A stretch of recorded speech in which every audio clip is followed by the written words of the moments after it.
Hello, everyone. We're going to do another case today, and this one is Chevron USA v. Natural Resources Defense Council. So, this is where the famous Chevron doctrine comes from that was recently overturned. But let's see what the Supreme Court said. The Clean Air Act amendments of 1977 impose certain requirements on states that have not achieved the national air quality standards established by the Environmental Protection Agency, EPA, pursuant to earlier legislation, including the requirement that such non attainment states establish a permit program regulating new or modified major stationary sources of air pollution. Generally, a permit may not be issued for such sources unless stringent conditions are met. EPA regulations promulgated in 1981 to implement the permit requirement allow a state to adopt a plant-wide definition of the term stationary source, under which an existing plant that contains several pollution emitting devices may install or modify one piece of equipment without meeting the permit conditions if the alteration will not increase the total emissions from the plant, thus allowing a state to treat all of the pollution emitting devices within the same industrial grouping as though they were encased within a single bubble. Respondents filed a petition for review in the Court of Appeals, which set aside the regulations embodying the bubble concept as contrary to law. Although recognizing that the amended Clean Air Act does not explicitly define what Congress envisioned as a stationary source to which the permit program should apply, and that the issue was not squarely addressed in the legislative history, the court concluded that, in view of the purpose of the non-attainment program to improve rather than merely maintain air quality, a plant-wide definition was inappropriate, while stating it was mandatory in programs designed to maintain existing air quality. Held, the EPA's plant-wide definition is a permissible construction of the statutory term stationary source. With regard to judicial review of an agency's construction of the statute which it administers, if Congress has not directly spoken to the precise question at issue, the question for the court is whether the agency's answer is based on a permissible construction of the statute. Examination of the legislation and its history supports the Court of Appeals' conclusion that Congress did not have a specific intention as to the applicability of the bubble concept in these cases. The legislative history of the portion of the 1977 amendments dealing with non-attainment areas plainly discloses that in the permit program, Congress sought to accommodate the conflict between the economic interest in permitting capital improvements to continue and the environmental interest in improving air quality. Prior to the 1977 amendments, the EPA had used a plant-wide definition of the term source, but in 1980 the EPA ultimately adopted a regulation that, in essence, applied the basic reasoning of the Court of Appeals here, precluding use of the bubble concept not in non-attainment state programs designed to enhance air quality. However, when a new administration took office in 1981, the EPA, in promulgating the regulations involved here, reevaluated the various arguments that had been advanced in connection with the proper definition of the term source and concluded that the term should be given the plant-wide definition in non-attainment areas. Parsing the general terms in the text of the amended Clean Air Act, particularly the provisions of subsections 302J and 111A3 pertaining to the definition of source, does not reveal any actual intent of Congress as to the issue in these cases. To the extent any congressional intent can be discerned from the statutory language, it would appear that the listing of overlapping illustrative terms was intended to enlarge rather than to confine the scope of the EPA's power to regulate particular sources in order to effectuate the policies of the Clean Air Act. Similarly, the legislative history is consistent with the view that the EPA should have broad discretion in implementing the policies of the 1977 amendments. The plant-wide definition is fully consistent with the policy of allowing reasonable economic growth, and the EPA has advanced a reasonable explanation for its conclusion that the regulations serve environmental objectives as well. The fact that the EPA has from time to time changed its interpretation of the term source does not lead to the conclusion that no deference should be accorded the EPA's interpretation of the statute. An agency, to engage in informed rulemaking, must consider varying interpretations and the wisdom of its policy on a continuing basis. Policy arguments concerning the bubble concept should be addressed to legislatures or administrators, not to judges. The EPA's interpretation of the statute here represents a reasonable accommodation to manifestly competing interests and is entitled to deference. Justice Stevens delivered the opinion of the court, in which all other members joined except Marshall and Rehnquist, who took no part in the consideration or decision of the cases, and O'Connor, who took no part in the decision of the cases. Justice Stevens delivered the opinion of the court. In the Clean Air Act amendments of 1977, Congress enacted certain requirements applicable to states that had not achieved the national air quality standards established by the Environmental Protection Agency, EPA, pursuant to earlier legislation. The amended Clean Air Act required these non-attainment states to establish a permit program regulating new or modified major stationary sources of air pollution. Generally, a permit may not be issued for a new or modified major stationary source unless several stringent conditions are met. The EPA regulation promulgated to implement this permit requirement allow a state to adopt a plant-wide definition of the term stationary source. Under this definition, an existing plant that contains several pollution-emitting devices may install or modify one piece of equipment without meeting the permit conditions if the alteration will not increase the total emissions from the plant. The question presented by these cases is whether EPA's decision to allow states to treat all of the polluting emitting devices within the same industrial grouping as though they were encased within a single bubble is based on a reasonable construction of the statutory term stationary source. The EPA regulations containing the plant-wide definition of the term stationary source were promulgated on October 14, 1981. Respondents filed a timely petition for review in the United States Court of Appeals for the District of Columbia Circuit pursuant to 42 U.S.C. subsection 7607b1. The Court of Appeals set aside the regulations.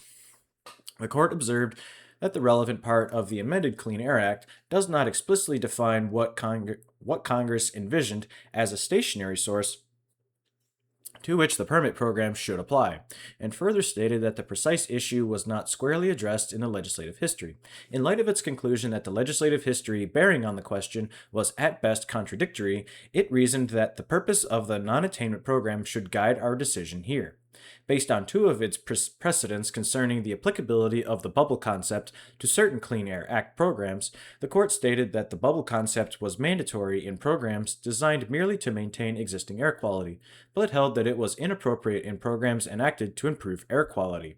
Since the purpose of the permit program, its raison d'etre, in the court's view, was to improve air quality. The court held that the bubble concept was inapplicable in these cases under its prior precedents.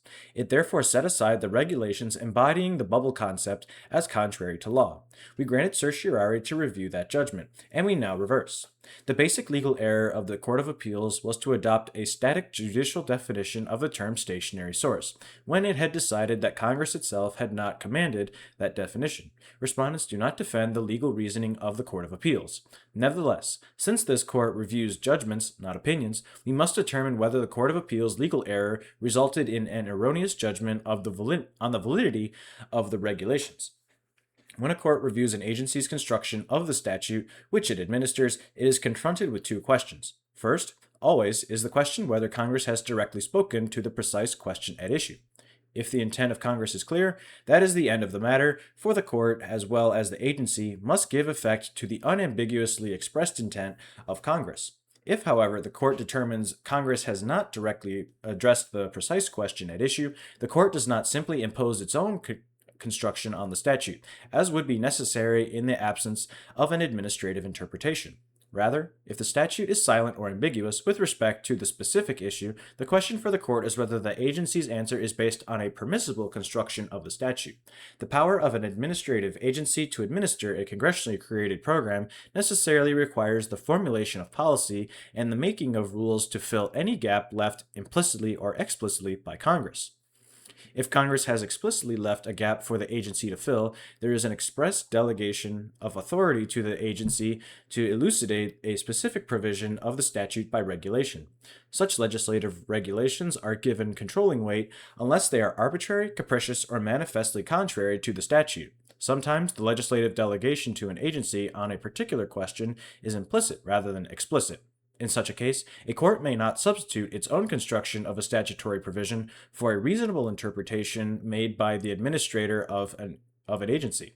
We have long recognized that considerable weight should be accorded to an executive department's construction of a statutory scheme it is entrusted to administer, and the principle of deference to administrative interpretations has been consistently followed by this court whenever decision as to the meaning or reach of a statute has involved reconciling conflicting policies and a full understanding of the force of the statutory policy in the given situation has depended upon more than ordinary knowledge respecting the matters subjected to agency regulations.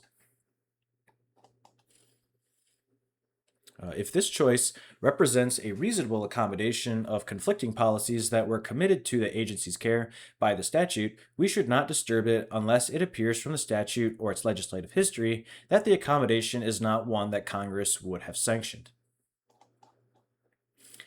In light of these well-settled principles, it is clear that the Court of Appeals misconceived the nature of its role in reviewing the regulations at issue. Once it determined, after its own examination of the legislation, that Congress did not actually have an intent regarding the applicability of the bubble concept to the permit program, the question before it was not whether in its view, the concept is inappropriate in the general context of a program designed to improve air quality, but whether the administrator's view, that it is appropriate in the context of this particular program, is a reasonable one. Based on the examination of the legislation and its history which follows, we agree with the Court of Appeals that Congress did not have a specific intention on the applicability of the bubble concept in these cases, and conclude that the EPA's use of that concept here is a reasonable policy choice for the agency to make. In the 1950s and the 1960s, Congress enacted a series of statutes designed to encourage and to assist the states in curtailing air pollution. The Clean Air Amendments of 1970 sharply increased federal authority and responsibility in the continuing effort to combat air pollution, but continued to assign primary responsibility for assuring air quality to the several states.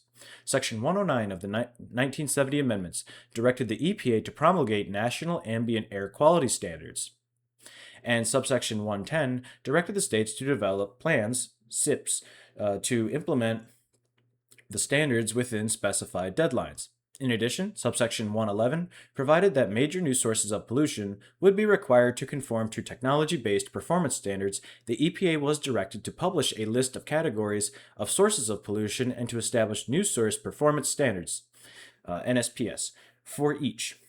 Section 111E prohibited the operation of any new source in violation of a performance standard. Section 111A defined the terms that are to be used in setting and enforcing standards of performance for new stationary sources. It provided, for purposes of this section, the term stationary source means any building, structure, facility, or installation which emits or may emit any air pollutant. In the 1970 amendments, that definition was not only applicable to the NSPS program required by subsection 111, but also was made applicable to a requirement of subsection 110, that each state implementation plan contain a procedure for reviewing the location of any proposed new source and preventing its construction if it would preclude the attainment or maintenance of national air quality standards. In due course, the EPA promulgated NAAQS, approved SIPs, and adopted detailed regulations governing NSPSs for various categories of equipment. In one of its programs, the EPA used a plant-wide definition of the term stationary source. In 1974, it issued NSPSs for the non-ferrous smelting industry that provided that the standards would not apply to the modification of major smelting units if their increased emissions were offset by reductions in other portions of the same plant. Non-attainment. The 1970 legislation provided for the attainment of primary NAAQS by 1975. In many areas of the country, particularly the most industrialized states, the statutory goals were not attained. In 1976, the 94th Congress was confronted with this fundamental problem, as well as many others respecting pollution control. As always in this area, the legislative struggle was basically between interests seeking strict schemes to reduce pollution rapidly to eliminate its social costs and interests advancing the economic concern that strict schemes would retard industrial development with attendant social costs. The 94th Congress, confronting these competing interests, was unable to agree on what response was in the public interest. Legislative proposals to deal with non-attainment failed to command the necessary consensus. In light of the situation, the EPA published an emissions offset interpretive ruling in December 1976 to fill the gap, as respondents put it, until Congress acted. The ruling stated that it was intended to address the issue of whether and to what extent national air quality standards established under the Clean Air Act may restrict or prohibit growth of major new or expanded stationary air pollution sources. In general, the ruling provided that a major new source may locate in an area with air quality worse than a national standard only if stringent conditions can be met. The ruling gave primary emphasis to the rapid attainment of the statute's environmental goals. Consistent with that emphasis, the construction of every new source in non-attainment areas had to meet the lowest achievable emission rate under the current state of the art for that type of facility. The 1976 rule did not, however, explicitly adopt or reject the bubble concept. The Clean Air Act amendments of 1977 are a lengthy, detailed, technical, complex, and comprehensive response to a major social issue. A small portion of the statute expressly deals with non-attainment areas. The focal point of this controversy is one phrase in that portion of the amendments. Basically, the statute required each state in a non-attainment area to prepare and obtain approval of a new SIP by July 1st, 1979. In the interim, those states were required to comply with the EPA's interpretive ruling of December 21st, 1976. The deadline for attainment of the primary NAAQS was extended until December 31st, 1982, and in some cases until December 31st, 1987. But the SIPs were required to contain a number of provisions designed to achieve the goals as expeditiously as possible. Most significantly for our purposes, the statute provided that each plan shall require permits for the construction and operation of new or modified major stationary sources in accordance with Section 173. Before issuing a permit, subsection 173 requires 1. The state agency to determine that there will be sufficient emissions reductions in the region to offset the emissions from the new source and also to allow for reasonable further progress toward attainment, or that the increased emissions will not exceed an allowance for growth established pursuant to subsection 172b5. 2. The applicant to certify that his other sources in the state are in compliance with the SIP. 3. The agency to determine that the applicable SIP is otherwise being implemented. And 4. The proposed source to comply with the lowest achievable emission rate. The 1977 amendments contain no specific reference to the bubble concept, nor do they contain a specific definition of the term stationary source, though they did not disturb the definition of stationary source contained in subsection 111A3, applicable by the terms of the Act to the NSPS program. Section 302J, however, defines the term major stationary source as follows. Except as otherwise expressly provided, the terms major stationary source and major emitting facility mean any stationary facility or source of air pollutants which directly emits or has the potential to emit 100 tons per year or more of any air pollutant, including any major emitting facility or source of fugitive emissions of any such pollutant, as determined by rule by the administrator. The legislative history of the portion of the 1977 amendments dealing with non-attainment areas does not contain any specific comment on the bubble concept, or the question whether a plant-wide definition of a stationary source is permissible under the permit program. It does, however, plainly disclose that in the permit program, Congress sought to accommodate the conflict between the economic interest in permitting capital improvements to continue and the environmental interest in improving air quality. Indeed, the House Committee report identified the economic interest as one of the two main purposes of this section of the bill. It stated, Section 117 of the bill, adopted during full committee markup, establishes a new Section 127 of the Clean Air Act. The section has two main purposes. 1. To allow reasonable economic growth to continue in an area while making reasonable further progress to assure attainment of the standards by a fixed date. And 2. To allow states greater flexibility for the former purpose than EPA's present interpretive regulations afford. The new provision allows states with non-attainment areas to pursue one of two options. First, the state may proceed under EPA's present trade-off or offset ruling. The administrator is authorized, moreover, to modify or amend that ruling in accordance with the intent and purposes of this section. The state's second option would be to revise its implementation plan in accordance with this new provision.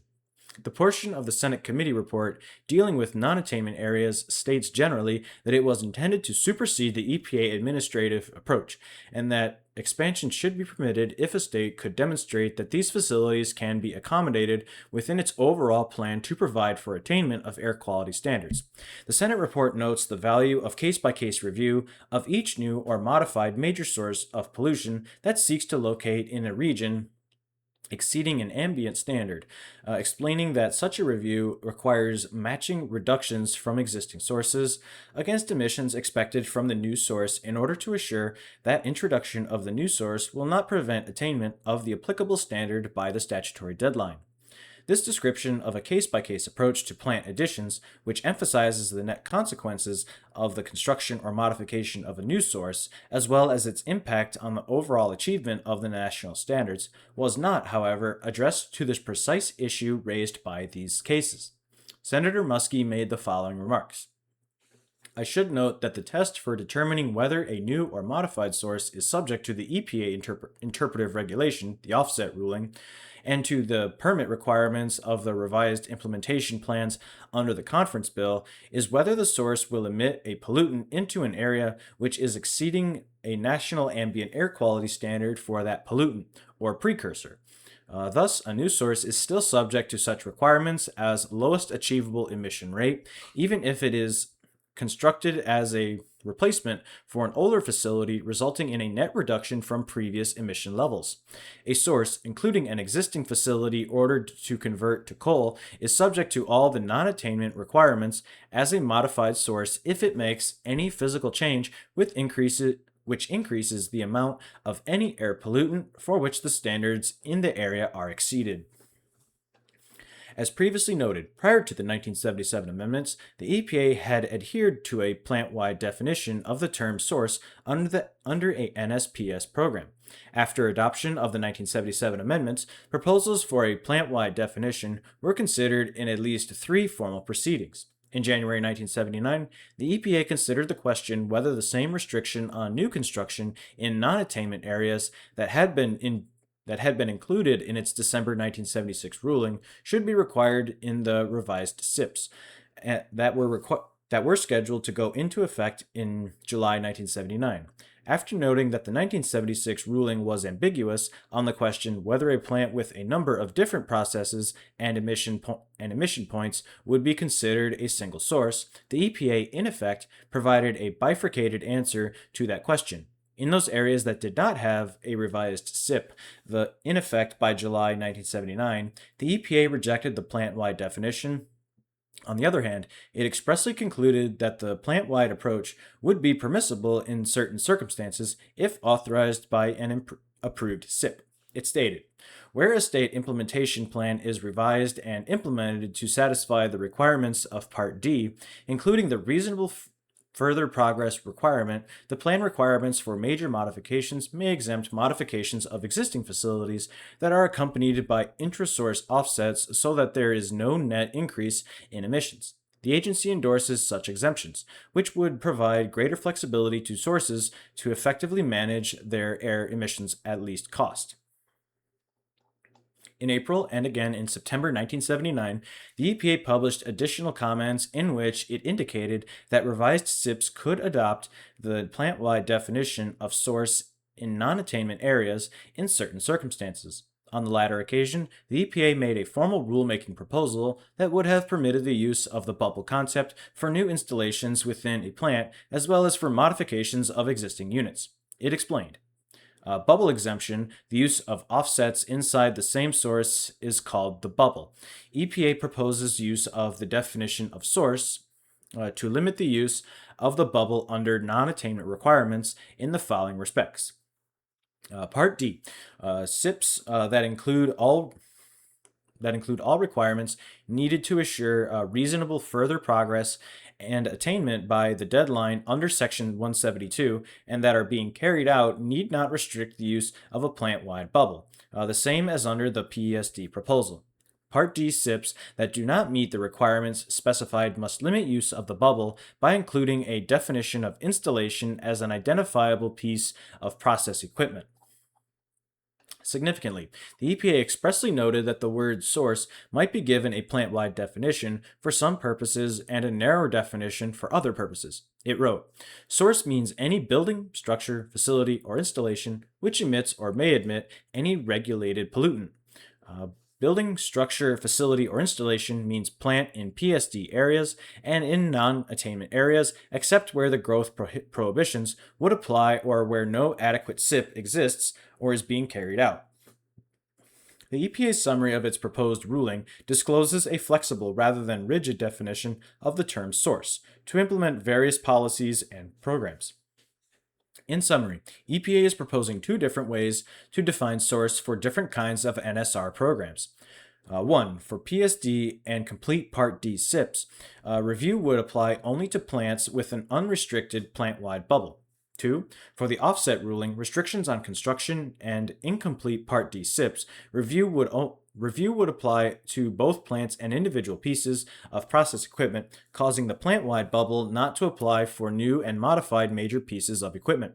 In addition, for the restrictions on construction, EPA is proposing to define major modification so as to prohibit the bubble entirely. Finally, an alternative discussed but not favored is to have only pieces of process equipment reviewed, resulting in no plant-wide bubble and allowing minor pieces of equipment to escape NSR, regardless of whether they are within a major plant. In August 1980, however, the EPA adopted a regulation that, in essence, applied the basic reasoning of the Court of Appeals in these cases. The EPA took particular note of the two then recent Court of Appeals decisions, which had created the bright line rule that the bubble concept should be employed in a program designed to maintain air quality, but not in one designed to enhance air quality. Relying heavily on those cases, EPA adopted a dual definition of source for non-attainment areas that required a permit whenever a change in either the entire plant or one of its components would result in a significant increase in emissions, even if the increase was completely offset by reductions elsewhere in the plant. The EPA expressed the opinion that this interpretation was more consistent with congressional intent than the plant-wide definition because it would bring in more sources or modifications for review. But its primary legal analysis was predicated on the two Court of Appeals decisions. In 1981, a new administration took office and initiated a government-wide re-examination of regulatory burdens and complexities. In the context of that review, the EPA reevaluated the various arguments that had been advanced in connection with the proper definition of the term source and concluded that the term should be given the same definition in both non-attainment areas and PSD areas. In explaining its conclusion, the EPA first noted that the definitional issue was not squarely addressed in either the statute or its legislative history, and therefore that the issue involved an agency judgment as how to best carry out the act. It then set forth several reasons for concluding that the plant-wide definition was more appropriate. It pointed out that the dual definition can act as a disincentive to new investment and modernization by discouraging modifications to existing facilities, and can actually retard progress in air pollution control by discouraging replacement of older, dirtier processes or pieces of equipment with new, cleaner ones. Moreover, the new definition would simplify EPA's rules by using the same definition of source for PSD, non-attainment new source review, and the construction moratorium. This reduces confusion and inconsistency. Finally, the agency explained that additional requirements that remained in place would accomplish the fundamental purposes of achieving attainment with NACs as expeditiously as possible. These conclusions were expressed in a proposed rulemaking in August 1981 that was formally promulgated in October. In this court, respondents expressly reject the basic rationale of the Court of Appeals decision. That court viewed the statutory definition of the term source as sufficiently flexible to cover either a plant-wide definition, a narrow definition covering each unit within a plant, or a dual definition that could apply to both the entire bubble and its components. It interpreted the policies of the statute, however, to mandate the plant-wide definition in programs designed to maintain clean air and to forbid it in programs designed to improve air quality. Respondents place a fundamentally different construction on the statute. They contend that the text of the Act requires the EPA to use a dual definition if either a component of a plant or the plant as a whole emits over 100 tons of pollutant. It is a major stationary source. They thus contend that the EPA rules adopted in 1980, insofar as they apply to the maintenance of the quality of clean air, as well as the 1981 rules which apply to non-attainment areas, violate the statute. Statutory language. The definition of the term stationary source in subsection 111A3 refers to any building, structure, facility, or installation which emits air pollution. This definition is applicable only to the NSPS program by the express terms of the statute. The text of the statute does not make this definition applicable to the permit program. Petitioners, therefore, maintain that there is no statutory language even relevant to ascertaining the meaning of stationary source in the permit program aside from subsection 302J, which defines the term major stationary source. We disagree with petitioners on this point. The definition in subsection 302J tells us what the word major means. A source must emit at least 100 tons of pollution to qualify, but it sheds virtually no light on the meaning of the term stationary source. It does equate a source with a facility. A major emitting facility and a major stationary source are synonymous under subsection 302J. The ordinary meaning of the term facility is some collection of integrated elements which has been designed and constructed to achieve some purpose. Moreover, it is certainly no affront to common English usage to take a reference to a major facility or a major source to connote an entire plant as opposed to its constituent parts. Basically, however, the language of subsection 302J simply does not compel any given interpretation of the term source. Respondents recognize that and hence point to subsection 111A3. Although the definition in that section is not literally applicable to the permit program, it sheds as much light on the meaning of the word source as anything in the statute. As respondents point out, use of the words building, structure, facility, or installation as the definition of source could be read to impose the permit conditions on an individual building that is a part of a plant. A word may have a character of its own, not to be submerged by its association. On the other hand, the meaning of a word must be ascertained in the context of achieving particular objectives, and the words associated with it may indicate that the true meaning of the series is to convey a common idea. The language may reasonably be interpreted to impose the requirement on any discrete but integrated operation which pollutes. This gives meaning to all of the terms. A single building, not a part of a larger operation, would be covered if it emits more than 100 tons of pollution, as would any facility, structure, or installation. Indeed, the language itself implies a bubble concept of sorts. Each enumerated item would seem to be treated as if it were encased in a bubble. While respondents insist that each of these terms must be given a discrete meaning, they also argue that subsection 111A3 defines source as that term is used in subsection 302J. The latter section, however, equates a source with a facility, whereas the former defines source as a facility, among other items. We are not persuaded that parsing of general terms in the text of the statute will reveal an actual intent of Congress. We know full well that this language is not dispositive. The terms are overlapping and the language is not precisely directed to the question of the applicability of a given term in the context of a larger operation. To the extent any congressional intent can be discerned from this language, it would appear that the listing of overlapping illustrative terms was intended to enlarge rather than to confine the scope of the agency's power to regulate particular sources in order to effectuate the policies of the Act. Legislative history. In addition, respondents argue that the legislative history and policies of the Act foreclose the plant-wide definition, and that the EPA's interpretation is not entitled to deference because it represents a sharp break with prior interpretations of the Act. Based on our examination of the legislative history, we agree with the Court of Appeals that it is unilluminating. The general remarks pointed to by respondents were obviously not made with this narrow issue in mind, and they cannot be said to demonstrate a congressional desire. Respondents' argument, based on the legislative history, relies heavily on Senator Muskie's observation that a new source is subject to the LAER requirement. But the full statement is ambiguous and like the text of subsection 173 itself. This comment does not tell us what a news source is, much less that it is to have an inflexible definition.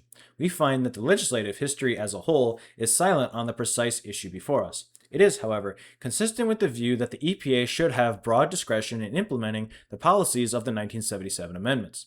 More importantly, that history plainly identifies the policy concerns that motivated the enactment. The plant-wide definition is fully consistent with one of those concerns, the allowance of reasonable economic growth, and whether or not we believe it most effectively implements the other, we must recognize that the EPA has advanced a reasonable explanation for its conclusion that the regulations serve the environmental objectives as well.